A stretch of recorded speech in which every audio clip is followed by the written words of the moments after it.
Special Envoy Witkoff, that Marco Rubio, have been working on a plan quietly for about the last month.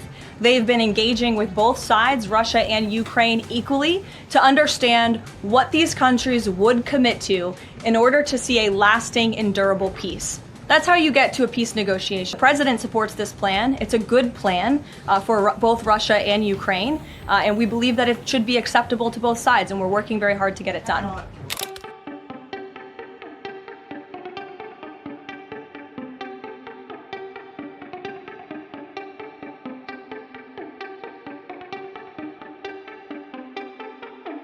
The United States is reportedly pressuring Ukraine to accept the framework of a U.S.-negotiated peace deal with Russia within the next week, and has warned that critical military and intelligence aid could be reduced if Kyiv does not agree.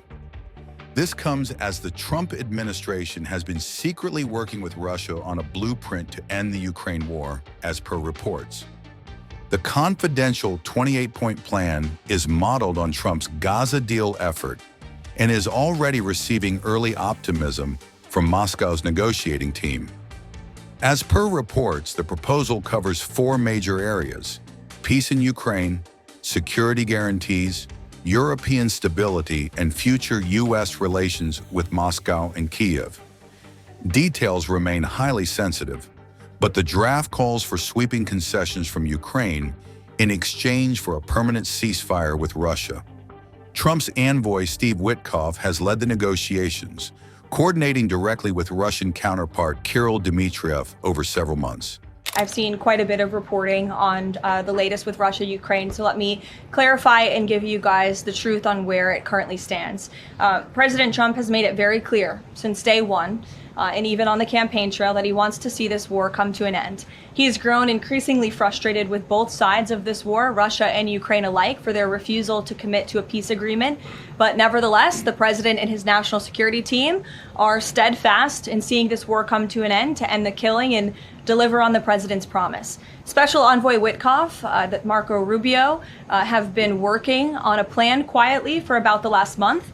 They've been engaging with both sides, Russia and Ukraine, equally to understand what these countries would commit to in order to see a lasting and durable peace. That's how you get to a peace negotiation, right? That's how it worked with Israel, with respect to Israel and Gaza and all of the Arab countries in the Middle East. That's how we accomplished that historic agreement, which the UN, by the way, voted to commit to and accept this week, which was a huge monumental moment.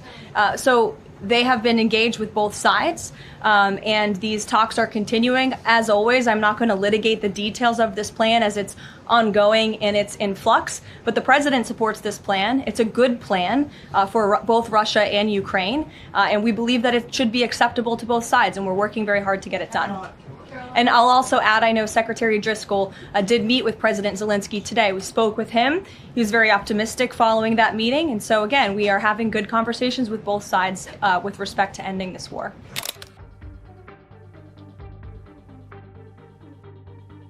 The proposal would require Ukraine to give up Crimea, Luhansk, and Donetsk entirely, aligning with long-standing demands from the Kremlin. Kherson and Zaporizhzhia would remain frozen along the current front lines, with no further Ukrainian attempts to reclaim the occupied regions. The plan would also force Ukraine to shrink its military from 880,000 personnel to around 600,000 under a long-term security restructuring framework. Ukraine would agree not to join NATO, though it would be permitted to pursue membership in the European Union under strict international supervision. In exchange, the United States would lift sanctions on Russia and enter long-term economic partnerships that could reshape global energy markets. Frozen Russian assets would partially fund Ukraine's reconstruction, despite fierce opposition from leaders who say Moscow must not be rewarded. The plan commits to a decisive, coordinated military response if Russia attempts further territorial expansion, though roles remain undefined. Elections would be mandated in Ukraine within 100 days, a demand critics say could destabilize a country already fractured by war. European leaders and Ukrainian officials have begun to receive briefings as the White House attempts to build support for the controversial deal. Negotiators reportedly claim that the proposal could stop the bloodshed, but opponents warn that it effectively gives Putin victory after nearly 4 years of war. Ukraine has said it is willing to review U.S. President Donald Trump's newly revealed 28-point peace proposal, but told the United Nations Security Council that certain limits are non-negotiable. Kyiv emphasized it will not accept any deal that recognizes occupied Ukrainian land as Russian territory, nor will it agree to restrictions on the size or strength of its military. From the very first seconds of Russia's invasion, Ukraine has sought peace, and we support all substantive proposals capable for bringing genuine peace to get closer. Since the beginning of this year, Ukraine has supported President Trump's proposals aimed at ending the war. We are ready as before to work constructively with the American side as well as with our European partners and around the world, so that the outcome is peace. Ukraine has officially received from the American side a draft plan. We outlined the fundamental principles that matter to our people.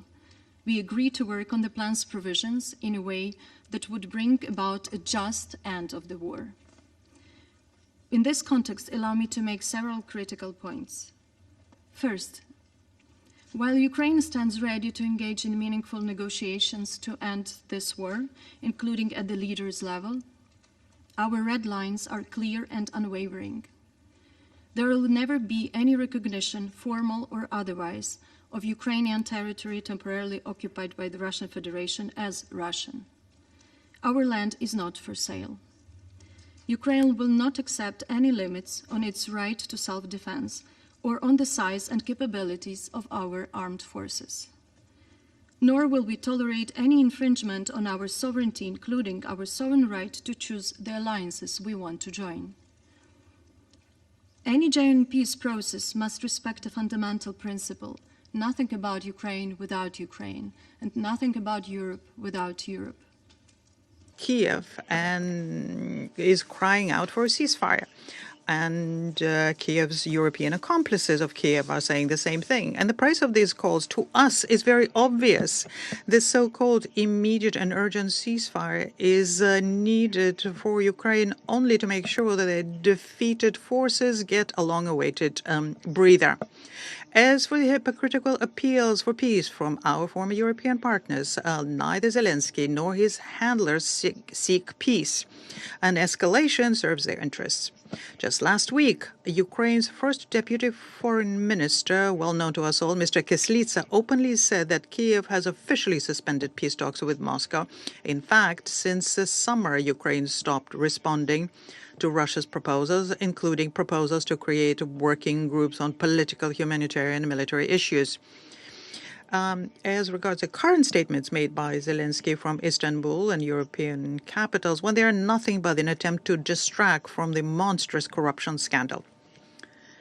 From day one, we have been clearly stating the goals of the special military operation. Ukraine, outside of all alliances, its denazification and end of persecution of all things Russian, respect for the rights of all citizens living there. But we see no genuine desire to sit down and discuss key aspects of resolving in the Ukrainian crisis in Kyiv.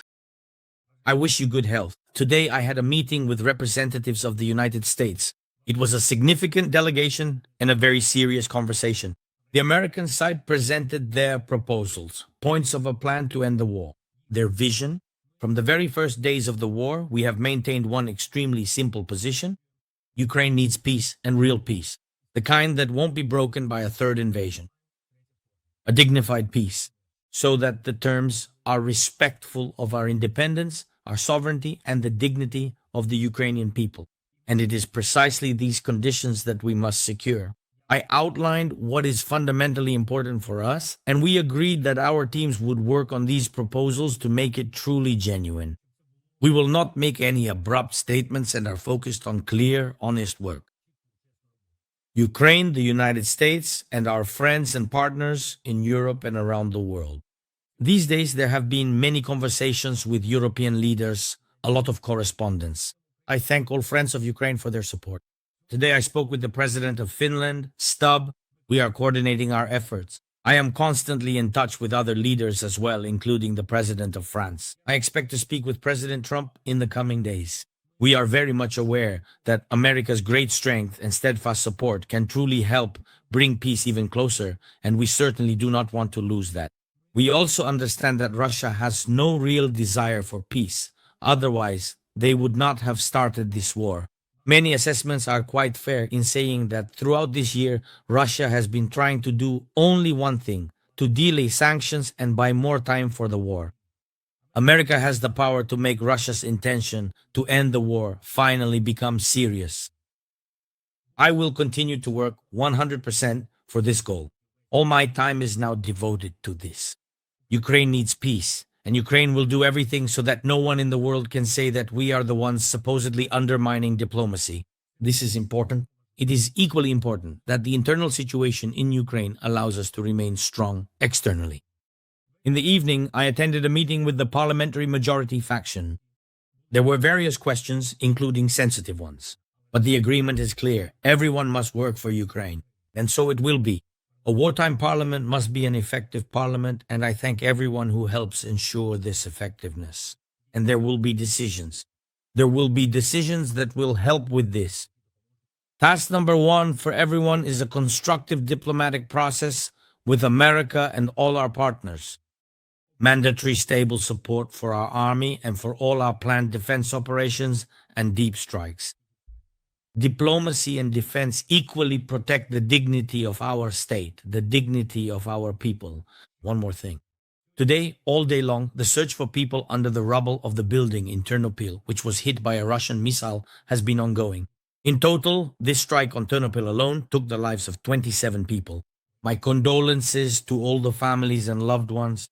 The fate of another 17 people remains unknown. The State Emergency Service of Ukraine and all necessary services will work as long as it takes. I am grateful to everyone involved in this work. I thank everyone who is now with Ukrainians, who works for the state and defends Ukrainian interests and the lives of our people.